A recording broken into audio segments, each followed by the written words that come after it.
سرکار دو عالم صلی اللہ علیہ وسلم نے فرمایا ہے، میرا رب کہتا ہے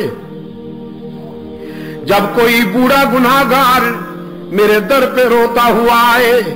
جس کے نامہ اعمال میں ایک بھی خوبی نہ ہو، ساری زندگی بغاوت میں گزار دی، شباب کا نشہ تھا، جوانی کا غرور تھا، دولت کی مستی تھی،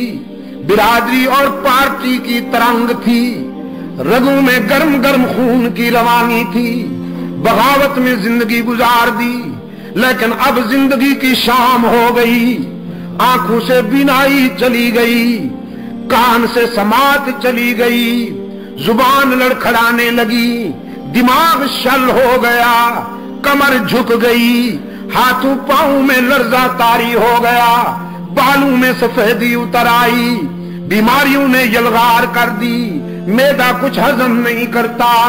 اور سب سے بڑا المیہ جیب خالی ہو گئی، اولاد پرواز کر گئی، لوگوں نے بھی نگاہیں پھیر لی، ساری دنیا سے ٹھکرایا ہوا یہ بوڑھا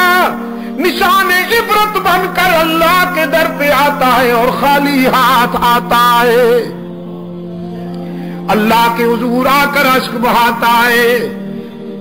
کہ تنگ دستی کے جو عالم میں گھبراتا ہوں۔ یہ بھی کسی کسی کی قسمت ہوتی ہے کہ وہ اپنے در پہ بلا لے، تنگ دستی کے جو